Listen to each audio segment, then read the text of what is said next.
요즘 이런 말이 돕니다.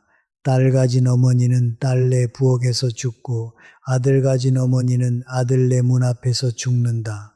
처음 들으시면 웃으실지도 모릅니다. 농담처럼 들리시겠지요.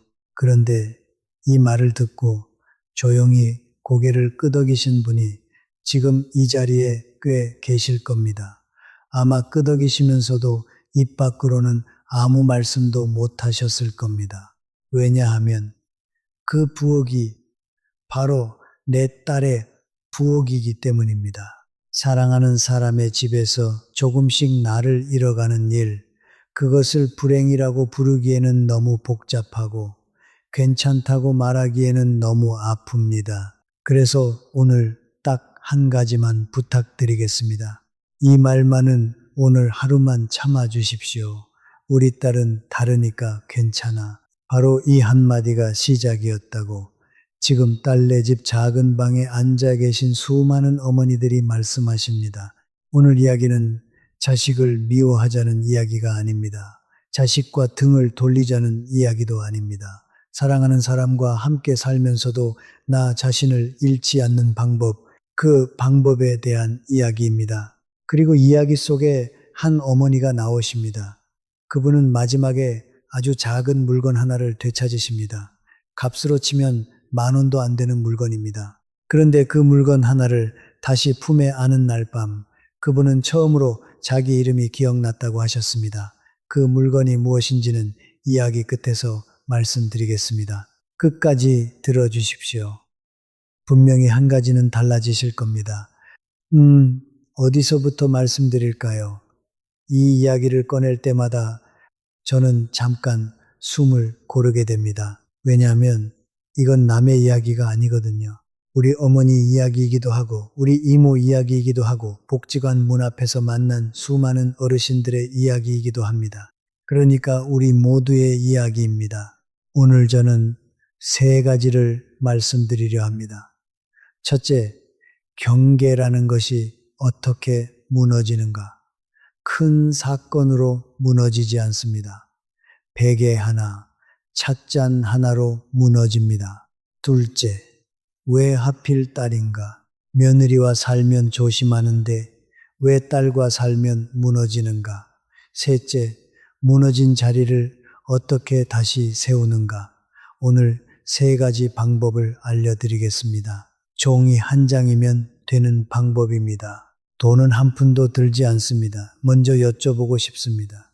지금 이 이야기를 어디서 듣고 계십니까? 산책 중이신지, 방에 혼자 계신지, 아니면 바로 그 집의 작은 방에서 소리를 줄여놓고 듣고 계신지 한 글자라도 좋습니다. 댓글에 남겨주십시오. 그 한 글자가 오늘 이 이야기를 훨씬 따뜻하게 만듭니다.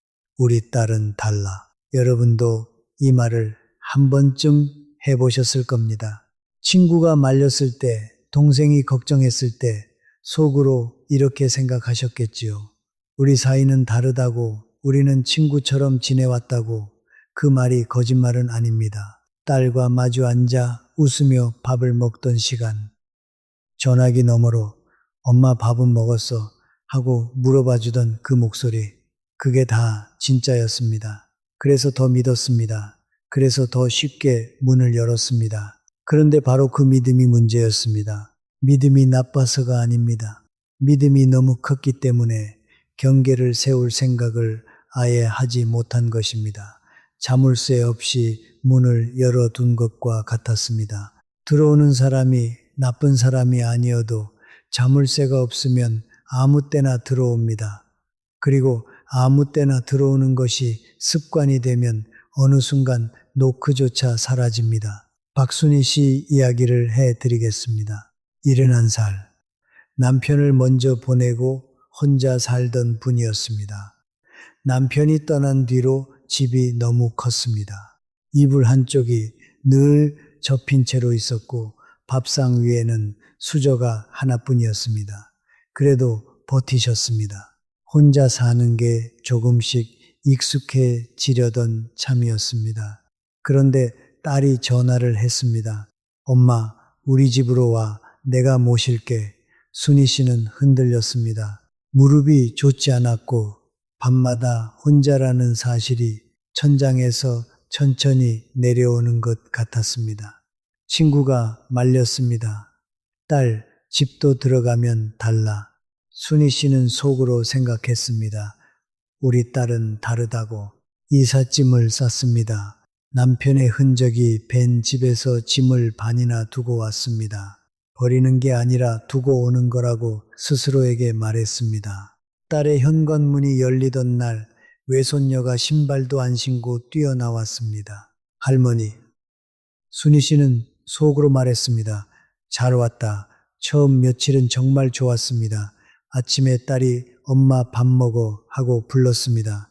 외손녀는 학교에서 돌아오면 할머니를 먼저 찾았습니다. 밥상 앞에 사람이 있다는 것, 새벽에 옆방에서 누군가의 숨소리가 들린다는 것, 그 단순한 것들이 생각보다 훨씬 컸습니다. 그런데 그 따뜻함 사이사이에 아주 작은 것들이 바뀌고 있었습니다. 이사하고 2달쯤 지났을 때였습니다. 순희 씨가 가져온 베개가 하나 있었습니다. 남편이 쓰던 베개였습니다. 오래되어 가운데가 푹 눌려 있었고 색도 바랬습니다. 하지만 순희 씨는 그 베개를 매일 밤 옆에 두고 주무셨습니다. 남편의 냄새가 아직 남아있는 것 같아서 아닌 걸 알면서도 그렇게 느꼈습니다. 그게 위로였습니다. 어느 날 딸이 그 베개를 치우고 새 베개를 놓아두었습니다. 목에 좋다는 기능성 베개였습니다. 엄마, 이거 써봐. 이게 훨씬 좋아. 순희 씨는 고맙다고 하셨습니다. 그날 밤 새 베개에 머리를 대고 누웠는데 잠이 오지 않았습니다. 일주일을 그랬습니다. 새벽 3시에 잠이 깨서 거실 소파에 앉아 있으면 딸이 나와서 물었습니다. 엄마, 왜 앉아 있어? 순희 씨는 말했습니다. 잠자리가 바뀌어서 그런가 봐. 진짜 이유는 말하지 못했습니다. 그 베개에서 나던 냄새가 사라진 것이 슬프다는 말은 딸한테 할 수 있는 말이 아니었습니다. 그런 말을 하면 청승맞은 사람이 될 것 같았습니다. 그 다음 주에는 순희 씨가 가져온 찻잔 세트가 사라졌습니다. 딸 결혼 전부터 쓰던 것이었습니다. 딸한테 물으니 이렇게 말했습니다. 엄마, 그거 너무 낡았잖아. 그냥 정리했어.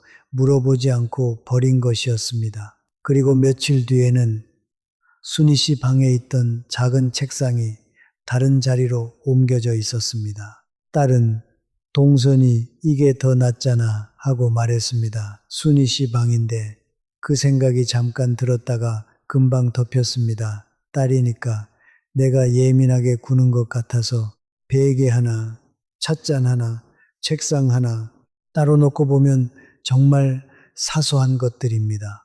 누구라도 그냥 넘길 만한 일들입니다. 그런데 그 사소한 것들이 모이면 하나의 문장이 됩니다. 이 집에서 어머니의 결정은 중요하지 않다는 문장. 아무도 그런 뜻으로 한 것이 아닐 겁니다. 딸도 좋은 마음으로 한 것이겠지요. 하지만 받는 사람 입장에서는 하나씩 지워지는 느낌이었습니다. 내 물건이 사라지고 내 자리가 바뀌고 내 의견을 아무도 묻지 않고 여기서 한 가지만 여쭙겠습니다. 여러분 방에 있는 물건 중에 여러분이 직접 그 자리에 놓은 물건이 몇 개나 됩니까? 아니면 누군가가 정리해 준 자리입니까? 잠깐 눈을 감고 방을 한번 떠올려 보십시오. 만약 지금 떠올린 그 방에서 내가 놓은 물건이 절반도 안 된다면 이건 정리의 문제가 아닙니다. 자리의 문제입니다. 한 번은 이런 일이 있었습니다. 딸이 순희 씨를 데리고 친척 모임에 갔습니다. 누군가 순희 씨한테 물었습니다. 어머님, 요즘 건강은 어떠세요? 순희 씨가 입을 열려는 순간 옆에서 딸이 먼저 말했습니다. 우리 엄마 요즘 좋아졌어요. 같이 살면서 많이 편해지셨어요. 주변 사람들이 고개를 끄덕였습니다. 순희 씨는 입을 다물었습니다. 내 건강을 내가 대답하지 못했습니다. 딸이 대신 말해버렸으니까 그 자리에서 순희 씨는 처음으로 이상한 느낌을 받았습니다. 나는 지금 여기서 사람인가? 아니면 딸의 부속품인가?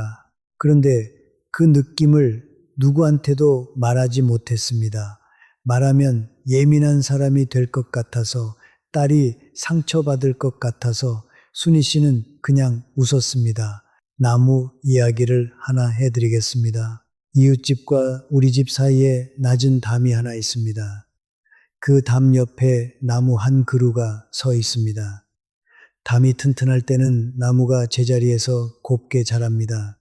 뿌리도 이쪽에 있고 가지도 이쪽으로 뻗습니다. 그런데 어느 날 담이 무너집니다. 그러면 나무가 슬슬 옆으로 기울기 시작합니다.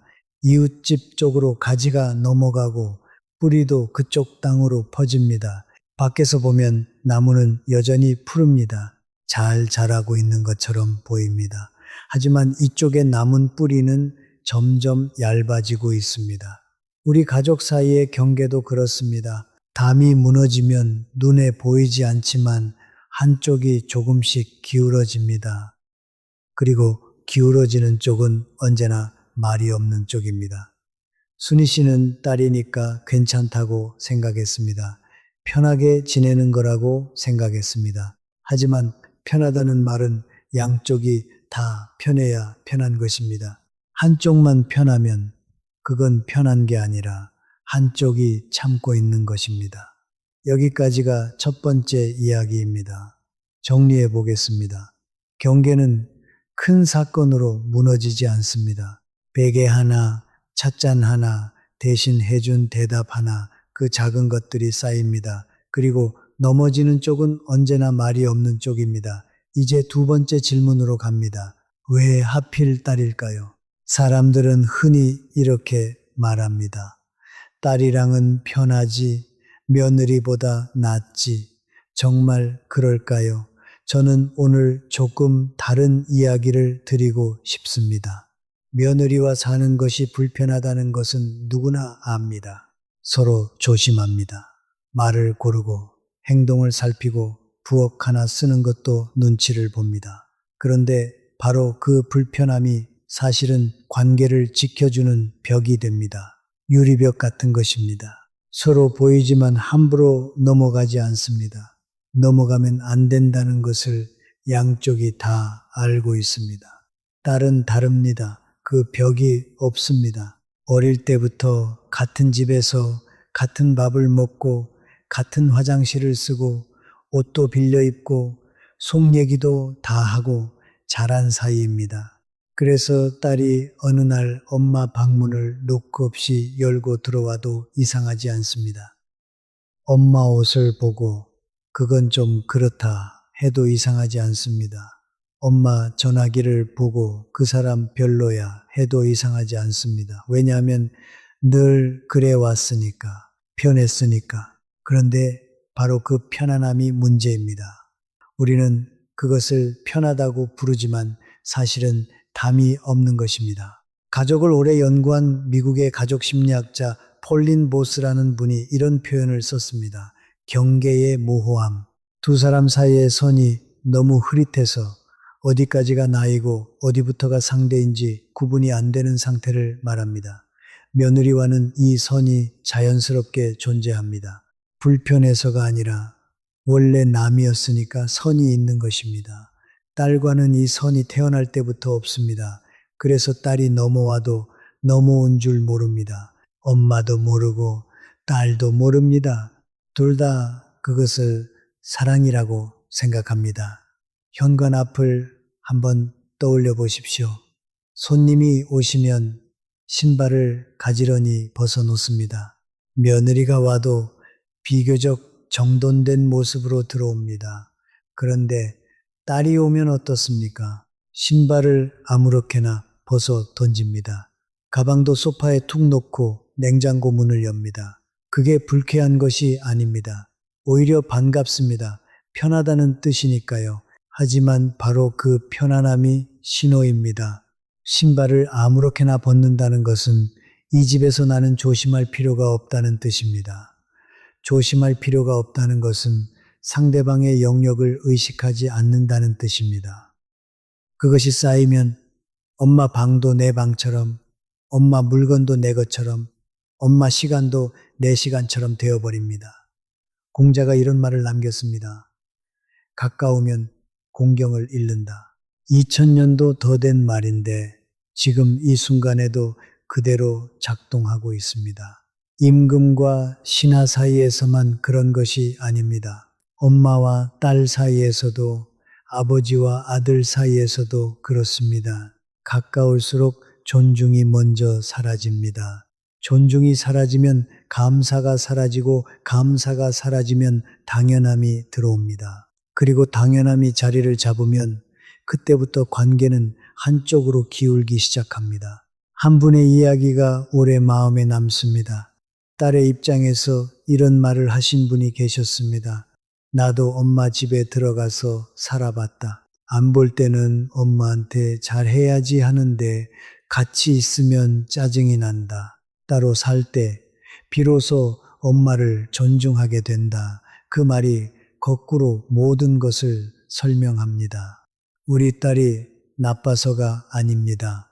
가까이 있으면 사람은 누구나 그렇게 됩니다. 멀리 있을 때 보고 싶던 사람이 매일 눈앞에 있으면 보고 싶은 마음은 사라지고 거슬리는 것만 남습니다. 이것은 사랑이 식은 것이 아닙니다. 거리가 사라진 것입니다. 우리 모두 그렇습니다. 여러분, 잘못이 아닙니다. 잠깐 여기서 한번 멈춰 보겠습니다.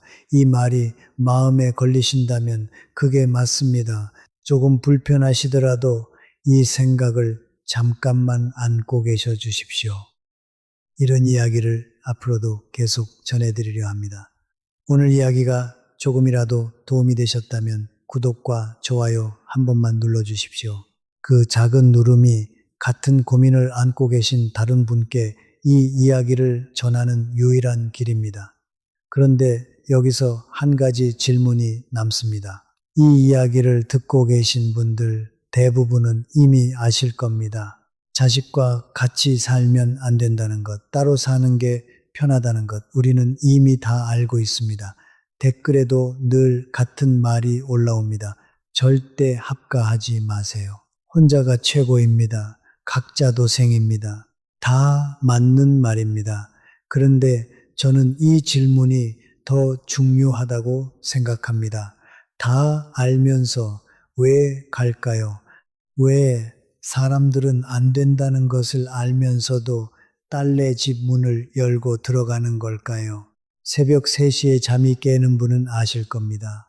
캄캄한 천장을 보면서 드는 그 생각. 지금 내가 쓰러지면 아침이 될 때까지 아무도 모른다. 그 생각이 한번 들면 쉽게 지워지지 않습니다. 낮에는 괜찮습니다. 우리도 복지관에 가고 친구를 만나고 장을 보면 하루가 갑니다. 하지만 밤이 되면 다시 돌아옵니다. 혼자라는 사실이 소리 없이 내려앉습니다. 그때 딸이 전화를 합니다. 엄마, 우리 집으로 와. 그 목소리가 새벽 3시의 천장보다 따뜻합니다. 그래서 갑니다. 안 된다는 것을 알면서도. 머리로는 알지만 몸이 먼저 움직입니다. 우리 세대는 특히 그렇습니다. 평생 자식 곁에서 살아왔으니까요. 외로움 앞에서 판단력은 힘을 잃습니다. 이건 어리석어서가 아닙니다. 사람이라서 그렇습니다. 그러니 혹시 지금 왜 그때 그런 결정을 했을까 하고 스스로를 탓하고 계신 분이 계시다면 그만하셔도 됩니다. 그 결정은 외로움이 한 결정입니다. 여러분이 한 결정이 아닙니다. 최정호 씨 이야기를 해드리겠습니다. 68살 가벼운 뇌경색을 한 차례 겪고 나서 왼손에 힘이 좀 빠진 상태였습니다. 혼자 살기가 불안했습니다. 딸이 같이 살자고 했을 때 정호 씨도 순희 씨처럼 생각했습니다. 잠깐만 신세지자. 몸이 좀 나아지면 다시 나가면 되지. 처음에는 정말 그랬습니다. 아침에 외손자를 학교에 데려다 주는 것이 산책도 되고 손자 얼굴도 보고 좋았습니다. 딸이 고마워했습니다. 아빠 덕분에 살았어. 그 말 한마디면 충분했습니다. 그런데 한 달이 지나자 부탁이 없어졌습니다. 아빠, 오늘도 좀 부탁해도 될까? 이 말이 사라졌습니다. 그냥 아침에 딸이 출근하면서 한마디를 남겼습니다. 아빠, 3시야. 그게 전부였습니다. 3시에 학교 앞에 가서 손자를 데려오라는 뜻이었습니다. 부탁이 아니라 통보였습니다. 정호 씨는 그래도 괜찮다고 생각했습니다. 어차피 할 일도 없으니까. 그런데 어느 날 손자가 학교에서 열이 났습니다. 담임 선생님한테 전화가 왔습니다. 아이를 데리러 와주세요. 정호 씨가 급히 아이를 데리고 소아과에 갔습니다. 접수를 하려는데 보험증이 없었습니다. 딸한테 전화했습니다. 보험증이 어디 있냐고 딸이 말했습니다. 아빠가 거기서 그냥 처리하면 되지. 정호 씨는 아이 보험증이 어디 있는지도 몰랐습니다. 아이가 어떤 약에 알레르기가 있는지도 몰랐습니다. 접수대 앞에서 손이 떨렸습니다. 옆에 있던 젊은 엄마가 어르신 괜찮으세요? 하고 물었습니다. 그 순간 정호 씨는 깨달았습니다. 나는 이 아이의 보호자가 아니다. 나는 왜 할아버지다. 그리고 왜 할아버지는 이런 책임을 혼자 지는 사람이 아니다. 그날 저녁 정호 씨는 딸한테 말했습니다. 앞으로 병원 갈 일은 내가 직접 해라. 나는 데리러 갈 수는 있어도 그 이상은 내가 할 일이 아니다. 딸이 잠깐 불편한 표정을 지었습니다. 하지만 정호 씨는 그날 처음으로 선을 하나 그은 것이었습니다. 아주 작은 선이었습니다. 그 선이 없었다면 정호 씨는 점점 더 많은 것을 떠안았을 겁니다. 왜냐하면 그게 한번 시작되면 멈추기가 어렵기 때문입니다. 오늘은 손자 병원이고 내일은 손자 학원이고 모레는 손자 준비물이고 그 다음은 저녁 식사이고 그 다음은 집 청소입니다. 하나를 받아들이면 다음 것이 당연해집니다. 그리고 어느 순간 전부가 당연해집니다. 여기서 잠깐 다른 분 이야기를 해드리겠습니다. 대구에 사시는 이영희 씨, 67살. 전에 학교에서 아이들을 가르치셨던 분입니다. 이분도 딸이 같이 살자고 했습니다. 그런데 이영희 씨는 이렇게 하셨습니다. 낮에 딸네 집에 가서 손자를 봐줍니다. 딸이 퇴근하면 내 집으로 돌아옵니다. 반찬도 만들어주지만 매일은 아닙니다. 딸이 부탁할 때만 합니다. 이영희 씨 집은 작습니다. 방 하나에 부엌 하나. 그래도 상관없다고 하십니다. 그분 말씀이 이랬습니다. 문 하나가 있으면 됩니다.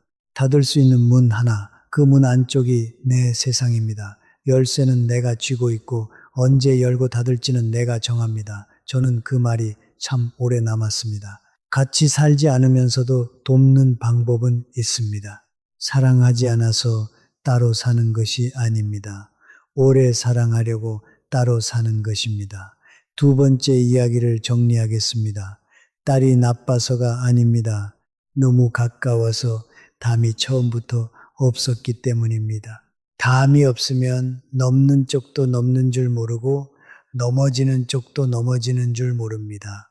그리고 우리가 그 문을 여는 이유는 어리석어서가 아니라 새벽 3시가 너무 길기 때문입니다. 이제 세 번째 이야기로 갑니다. 조금 더 아픈 이야기입니다. 사람들은 흔히 이렇게 생각합니다.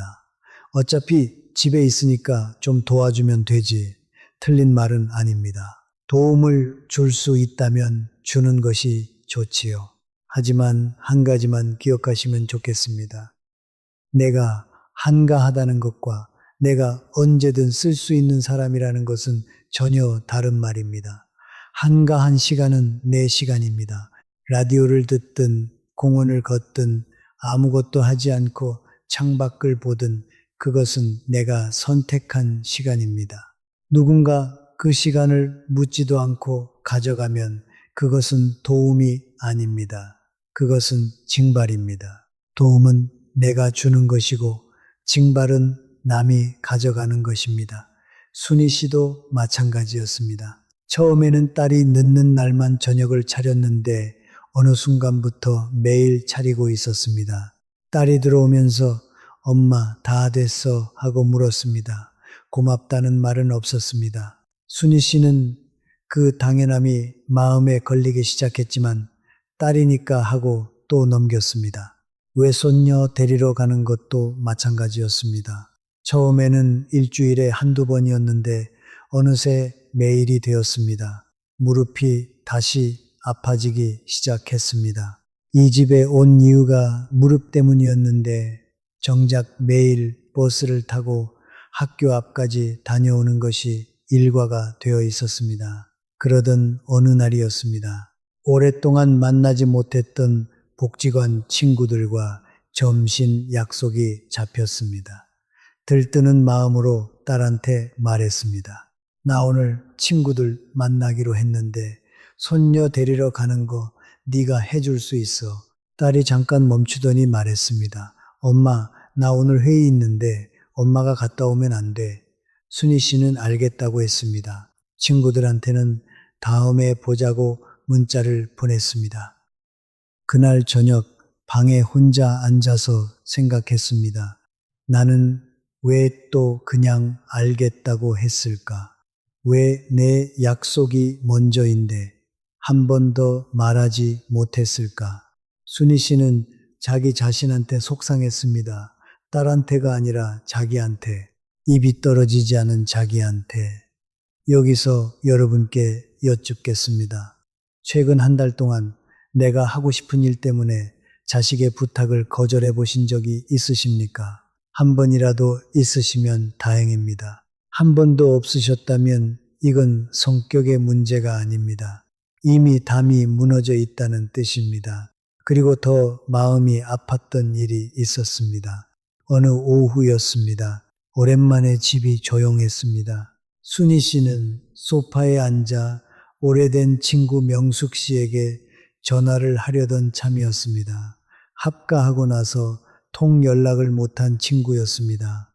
전화기를 들었는데 마침 명숙 씨한테서 먼저 전화가 왔습니다.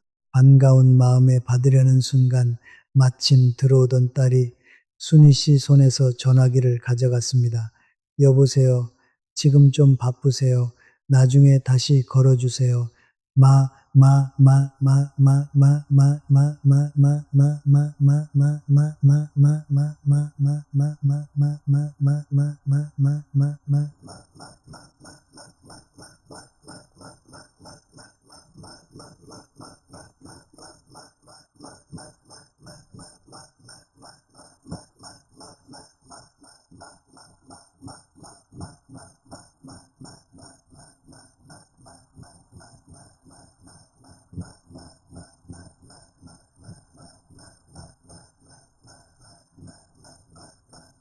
전화가 끊겼습니다. 순희 씨는 멍하니 딸을 봤습니다.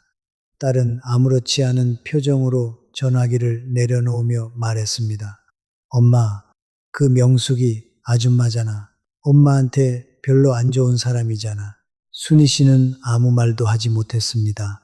그날 저녁 명숙 씨에게 문자를 보냈습니다. 미안해. 상황이 있었어. 내가 나중에 연락할게. 문자를 보내면서 손이 떨렸습니다. 부끄러웠습니다. 30년 가까이 기대고 살아온 친구인데 그 친구가 전화기 너머에서 어떤 표정을 지었을지 생각하니 마음이 쓰렸습니다. 내 친구를 내 딸이 판단하고 있었습니다. 내가 누구를 만날지를 내가 정하지 못하고 있었습니다. 사람에게 가장 기본적인 것을 하나만 꼽으라면 저는 이것을 꼽겠습니다. 내가 만나고 싶은 사람을 만날 수 있는 자유. 밥을 먹는 것, 잠을 자는 것, 그것이 해결된다고 해서 사람이 편안한 것이 아닙니다. 내가 누구와 이야기할지, 언제 전화할지, 그것을 내가 정할 수 있어야 비로소 삶이 내 것이 됩니다. 순희 씨는 그날 그 가장 기본적인 것이 이미 자기 손을 떠나 있다는 것을 알았습니다.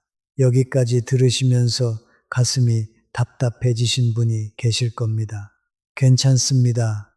천천히 들으셔도 됩니다. 저도 이 대목을 말씀드릴 때마다 잠깐 숨을 고릅니다. 이제 오늘 가장 중요한 이야기를 드리겠습니다. 돈 이야기입니다. 돈 이야기가 나오면 불편해 하시는 분이 많습니다. 자식 앞에서 돈 이야기를 꺼내면 욕심 많은 부모가 되는 것 같으니까요. 하지만 오늘은 꼭 말씀드려야겠습니다. 그러던 어느 저녁이었습니다. 밥을 먹고 나서 딸이 소파에 앉더니 휴대전화로 뭔가를 보여줬습니다. 인테리어 사진이었습니다. 거실 벽면을 바꾸고 조명을 달고 식탁을 새 것으로 바꾸는 견적이었습니다. 꽤 큰 공사였습니다. 순희 씨는 예쁘네 하고 보셨습니다. 그런데 그 전부터 딸이 슬쩍 던진 말들이 있었습니다. 엄마, 예금 아직 그대로 있지. 이자도 별로 안 되잖아. 순희 씨는 설마 했습니다. 그런데 그날 저녁 그 설마가 현실이 됐습니다. 엄마, 그 돈 내가 좀 써도 되지. 어차피 엄마가 나한테 줄 거잖아. 미리 쓰는 거지 뭐. 어차피 나한테 줄 거잖아. 그 말이 귓속에서 계속 맴돌았습니다. 이미 정해진 것처럼, 순희 씨가 동의하지 않아도 되는 것처럼 순희 씨는 생각할 시간이 필요하다고 했습니다. 딸의 표정이 굳었습니다. 그리고 말했습니다. 엄마, 밥 먹고 자는데 그 정도는 해줘야지. 그 순간 심장이 내려앉았습니다. 밥 먹고 자는 대가로 돈을 내야 한다는 말을 내 딸에게서 들을 줄은 몰랐습니다. 이 집에 들어올 때 8천만 원을 보탠 사람이 순희 씨였습니다. 27년 살던 집을 팔아서 그 돈을 딸네 집 마련에 얹어준 사람이 순희 씨였습니다. 그런데 지금 순희 씨는 밥 먹고 자는 사람이 되어 있었습니다. 딸은 나쁜 사람이 아닙니다. 그 말이 얼마나 아프게 들렸는지 아마 몰랐을 겁니다. 편하게, 당연하게 한 말이었을 겁니다. 그런데 바로 그 당연함이 사람을 무너뜨립니다. 일부러 상처를 주는 사람에게는 화라도 낼 수 있습니다. 그런데 아무 의도 없이 당연하다는 듯이 상처를 주면 받는 사람은 화를 낼 곳이 없습니다. 분노도 아니고 슬픔도 아닌 그 이상한 감각. 나는 지금 어디에 있는 건가? 나는 이 집에서 딸의 엄마인가? 아니면 이 집의 비용인가? 순희 씨는 그날 밤 잠이 오지 않았습니다. 김치 이야기를 하나 해드리겠습니다. 엄마가 담근 김치가 있습니다. 딸네 집 냉장고에 넣어뒀습니다. 딸이 아무 때나 열어서 꺼냅니다. 물어보지 않습니다. 엄마가 담근 거니까 우리 거잖아. 사위도 먹고 손녀도 먹고 반찬통에 덜어서 딸 직장에도 가져갑니다. 엄마는 처음에 뿌듯합니다. 내가 담근 김치를 다들 좋아하는구나. 하지만 냉장고를 열어보면 김치가 벌써 바닥입니다. 한 통을 담그면 2, 3일이면 없어집니다. 다시 담급니다. 또 없어집니다. 어느 순간 엄마는 김치 담그는 기계가 되어 있습니다. 그리고 아무도 고맙다고 하지 않습니다. 원래 그런 거니까, 엄마 김치니까. 돈도 그렇습니다. 엄마 돈은 어차피 자식한테 갈 돈이니까. 엄마가 쓰는 것보다 자식이 쓰는 게 더 효율적이니까. 그 논리가 한번 자리를 잡으면 엄마의 통장은 서서히 열린 김치 냉장고가 됩니다. 아무나 열고 아무나 꺼내가고 뚜껑은 닫히지 않습니다. 김치도 뚜껑을 열어두면 쉬어집니다. 공기가 들어가서 맛이 변합니다. 돈도 마찬가지입니다. 경계 없이 열어두면 돈만 나가는 것이 아닙니다. 관계의 맛이 변합니다. 세네카라는 옛 철학자가 이런 말을 했습니다.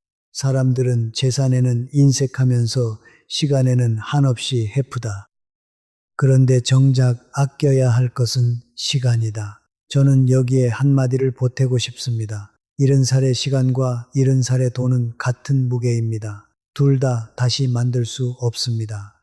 젊었을 때는 시간을 들이면 돈을 벌 수 있었습니다. 하지만 이 나이에는 시간을 들여도 돈이 돌아오지 않습니다. 돈을 써도 시간이 돌아오지 않습니다. 둘 다 한 번 내보내면 끝입니다. 그래서 더 아껴야 합니다. 아끼는 것이 인색한 것이 아닙니다. 우리에게 남은 날들의 무게를 아는 것입니다. 여러분께 한 가지 여쭤보겠습니다. 혹시 자식한테 돈을 줄 때 마음이 편하셨습니까? 아마 대부분은 편하셨을 겁니다. 내 자식인데 내가 안 아끼면 누가 아끼냐? 나중에 다 자식한테 갈 건데 미리 주는 거지 뭐. 그런데 그 편한 마음 뒤에 아주 작은 불안이 있지 않으셨습니까? 혹시 나중에 내가 아프면 어쩌지? 병원비는 있을까? 내 장례는 누가 치르지? 그 불안을 느끼면서도 입 밖으로 꺼내지 못한 분이 많으실 겁니다. 왜냐하면 그 말을 하는 순간 욕심 많은 부모가 될 것 같으니까. 자식한테 베풀면서 불안하다고 하면 체면이 안 서니까 우리 세대는 젊은 시절 자식 키우느라 내 몸도 내 목도 늘 뒤로 미뤘습니다. 가난한 시절 밥심으로 버텼습니다. 그렇게 살아온 것이 우리 세대입니다. 그래서 저는 오늘 그 말씀을 꼭 드리고 싶습니다.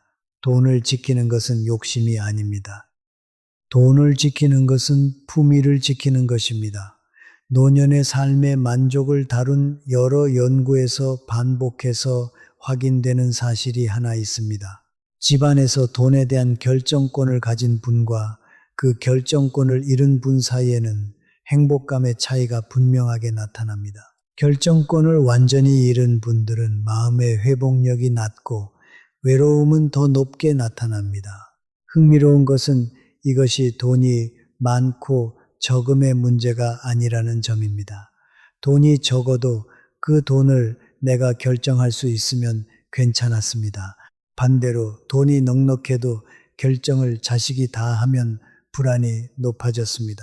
쉽게 말하면 이렇습니다. 아침에 시장에 가서 내가 먹고 싶은 반찬거리를 내 돈으로 고르는 그 작은 자유가 통장에 찍힌 숫자보다 중요했다는 것입니다. 왜 그럴까요? 돈은 단순히 물건을 사는 도구가 아니기 때문입니다.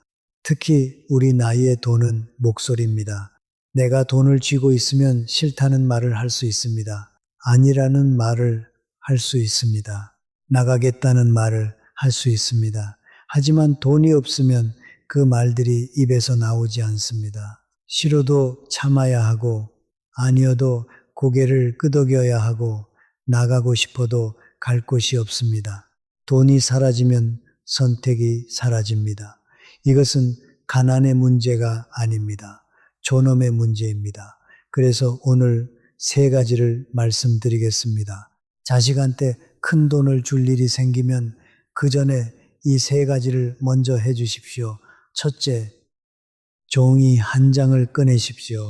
그리고 앞으로 10년 동안 내가 살아가는데 필요한 돈을 적어 보십시오. 생활비를 적으시고 병원비도 넣으시고 혹시 모를 수술비도 넣으십시오. 요양원 비용도 넣으십시오. 그 숫자가 내 생존선입니다.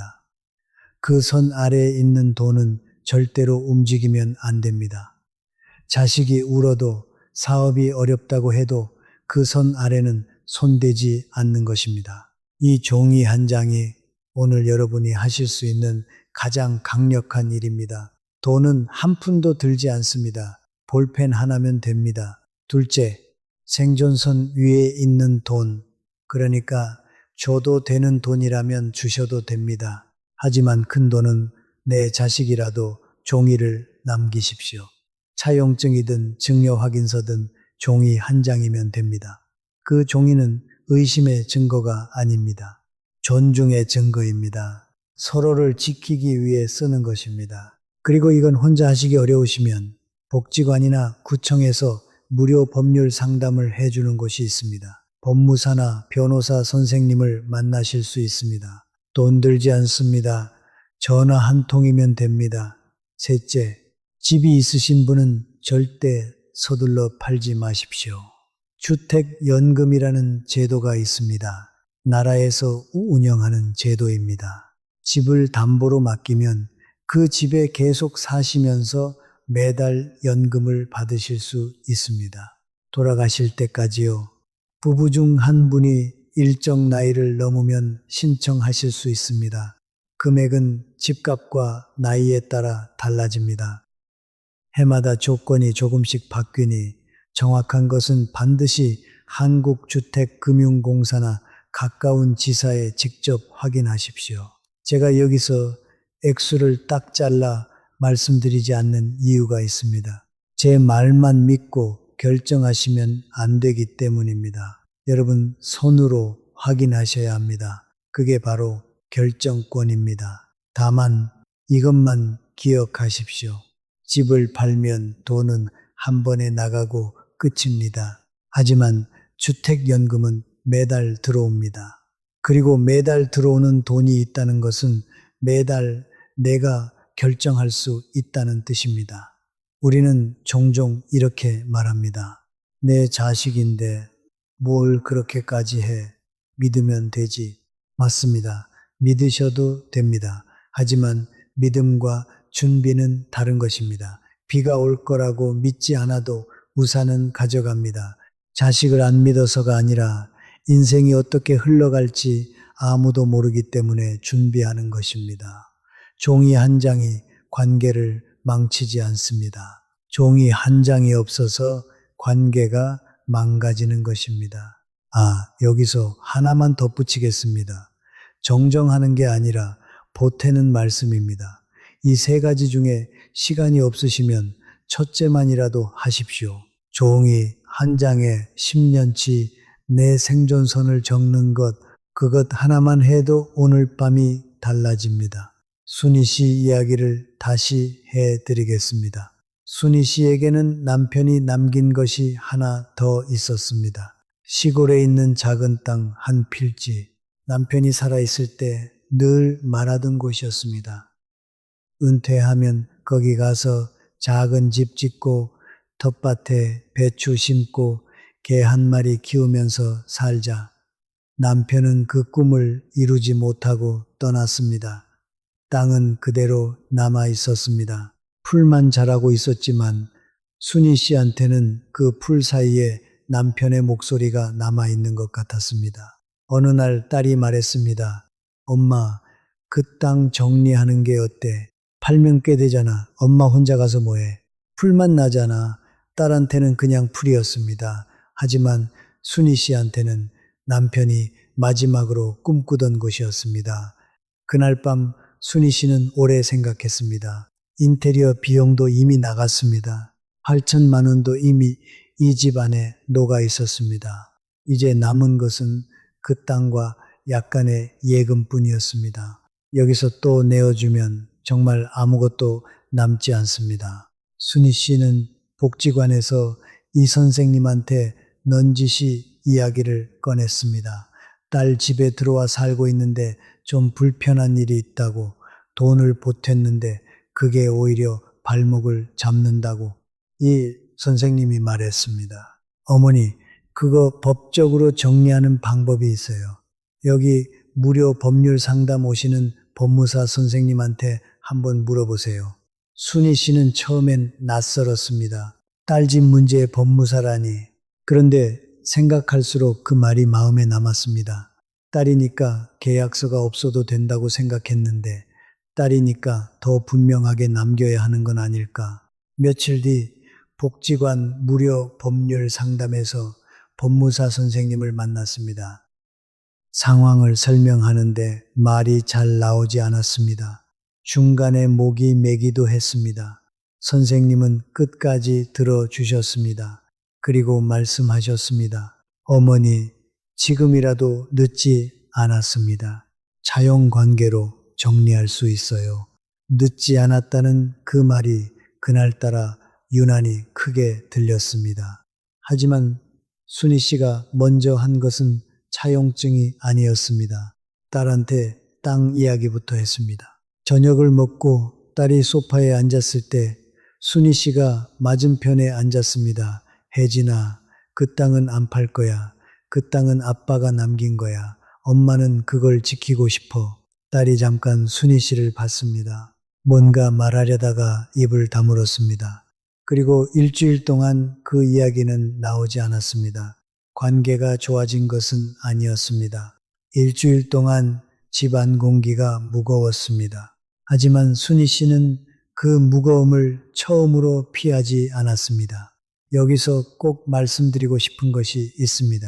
경계를 세우면 처음에는 공기가 무거워집니다. 반드시 그렇습니다. 우리 중 많은 분들이 바로 그 무거움이 무서워서 말을 못 하십니다. 집안이 싸늘해질까봐, 손녀가 눈치를 볼까봐. 그런데 그 무거움은 며칠짜리입니다. 참고 사는 서러움은 남은 평생짜리입니다. 며칠과 평생. 우리는 어느 쪽을 골라야 할까요? 그리고 며칠 뒤 순희 씨는 8천만 원에 대해서도 말했습니다.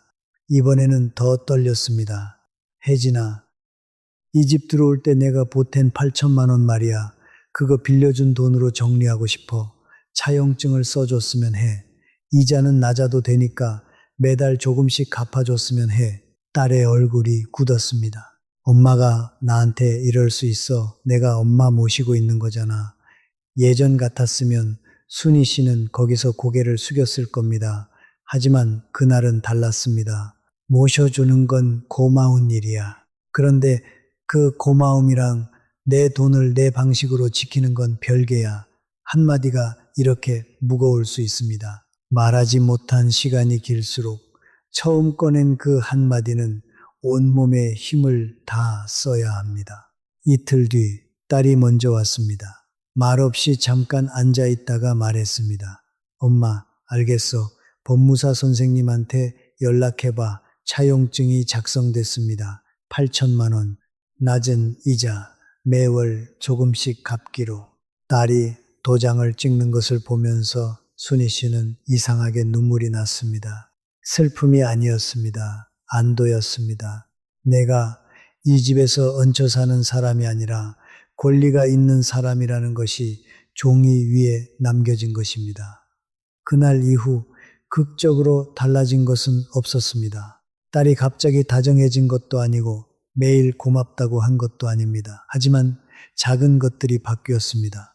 딸이 순희 씨 방에 들어올 때 노크를 했습니다. 순희 씨 친구한테 전화가 오면 그냥 두었습니다. 순희 씨가 차려놓은 반찬에 대해 예전처럼 이러쿵 저러쿵 하지 않았습니다. 그리고 순희 씨도 달라졌습니다. 냉장고 문을 열 때 눈치를 보지 않았습니다. 복지관 친구들과 약속을 잡을 때 딸의 허락을 구하지 않았습니다. 아침에 일어나면 먹고 싶은 것을 먹었습니다. 방 가구를 다시 원래 자리로 옮겼습니다. 손녀를 데리러 가는 것은 여전했습니다. 하지만 이제는 맡겨진 것이 아니라 순희 씨가 선택한 것이었습니다. 같은 일인데 무게가 완전히 달랐습니다. 순희 씨는 여기서 한 가지를 더 깨달았다고 하셨습니다. 문제가 딸만의 잘못은 아니었다는 것. 딸이 경계를 넘은 것도 맞지만 순희 씨 자신이 경계를 세우지 않은 것도 맞았습니다. 처음에 베개를 바꿨을 때 말했어야 합니다. 찻잔을 버렸을 때 말했어야 합니다. 처음 한 번만 말했으면 그 다음은 일어나지 않았을 수도 있습니다. 순희 씨가 이렇게 말했습니다. 나는 딸이 경계를 넘은 것을 탓했는데 돌이켜보면 나는 경계를 세운 적이 없었어요. 없는 담을 넘었다고 탓할 수는 없잖아요. 내가 담을 안 세운 것이 시작이었어요. 그 말이 참 오래 남았습니다. 경계는 상대가 지켜주는 것이 아닙니다. 우리가 세우는 것입니다. 그리고 세우는 시점은 빠를수록 좋습니다. 무너진 다음에 다시 쌓는 것은 처음부터 세우는 것보다 10배는 힘이 듭니다. 하지만 지금이라도 세울 수 있다면 늦지 않았습니다. 내일보다는 오늘이 낫습니다. 차용증을 쓰고 나서 순희 씨가 처음으로 한 일이 있습니다. 명숙 씨한테 전화를 했습니다. 오래 기다리게 해서 미안하다고, 보고 싶었다고. 명숙 씨는 웃으며 말했습니다. 야, 무슨 일 있었어? 목소리가 왜 그래? 순희 씨도 웃었습니다. 나중에 만나서 얘기할게. 다음 주에 둘은 복지관 근처 칼국수 집에서 만났습니다. 2시간 동안 아무 의미 없는 이야기만 했습니다. 날씨 이야기, 드라마 이야기, 무릎 이야기. 그 시간이 오랜만에 자기 자신을 다시 만나는 것 같았다고 순희 씨는 말했습니다. 그리고 한 가지를 더 하셨습니다. 이제 아까 말씀드린 그 물건 이야기를 할 차례입니다. 새 베개 옆에 예전 베개를 다시 가져다 놓으셨습니다. 딸 집에 올 때 가져오지 못했던 것이 아니었습니다. 가져왔는데 딸이 치운 뒤로 찾지 못하고 있었습니다. 정리함 깊숙이 들어가 있었습니다. 순희 씨가 그걸 꺼내서 다시 침대에 올려놓았습니다. 새 베개에 머리를 대고 옛 베개를 팔로 안고 주무셨습니다. 딸이 방에 들어왔다가 그 모습을 봤습니다. 아무 말도 하지 않았습니다. 치우지도 않았습니다. 그것이 모녀 사이에 일어난 작은 화해였습니다. 말로 된 화해는 아니었습니다. 하지만 충분했습니다. 값으로 치면 10,000원도 안 되는 낡은 베개 하나. 그런데 그 베개를 안고 누운 밤, 순희 씨는 자기가 누구인지 기억이 났다고 하셨습니다. 옛말에 이런 말이 있습니다. 가까운 이웃이 먼 친척보다 낫다. 맞는 말입니다.